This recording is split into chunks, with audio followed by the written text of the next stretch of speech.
Good morning, church. My name is Cathy Guglielmo, and I've been asked to give you 3 minutes of encouragement today.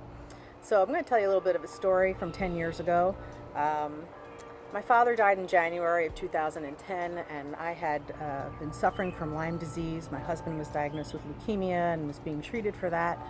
And I was sharing with an elderly lady who was a spiritual mentor for me my litany of woes.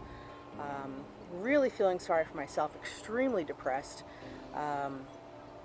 And she called me Negative Nancy, and she said, "Listen, Negative Nancy, you like that Facebook a lot. You need to get on Facebook every night and write your gratitude list." And I was calling her up, in those early days, trying to write my gratitude list, and I'd say to her, "You know what? I have nothing." And she'd say, "Really? Did you wake up in a bed this morning? And was there food in your house to eat? And did you have running water and hot water? Because a lot of people don't." And it started to change my thinking. And what started to happen was I would wake up in the morning knowing I had to write this list because she would call me out on it if I didn't.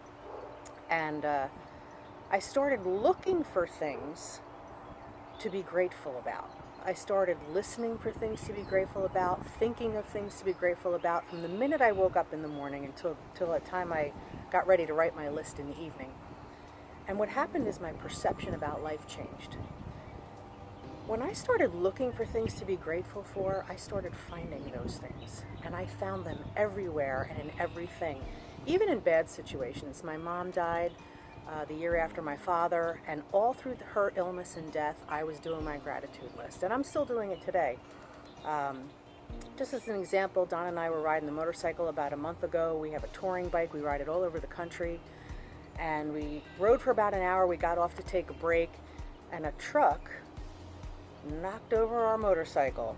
And I looked at that motorcycle laying on the ground and felt such gratitude that we were not on it when that happened. That's the kind of thing I'm talking about. I woke up on the right side of the dirt today. And I was thinking about all the kids, who aren't able to graduate this year because of the coronavirus. And honestly, I thought to myself, there are children who aren't going to be able to graduate this year because they're in St. Jude's Children's Hospital. And what a blessing for these kids to not have that as a reason. They are not going to their own graduations because of a virus they don't have. That's the kind of thing, So I realized that my perception changed over the years. My perception about life has changed completely from being grateful. So, just on a daily note for today, our thoughts are more powerful over what happens today than almost anything else. They shape our moods, our feelings of self-worth, our capacity for joy, our sense of abundance. If we can start and end each day with a grateful heart, and that's a great thing. And if you need a little help, think about Psalm 62, verse 1 and 2. My soul finds rest in God alone. My hope comes from Him. He alone is my rock and my salvation. He is my fortress. I will not be shaken. And I hope you won't be either. Have a great day, church.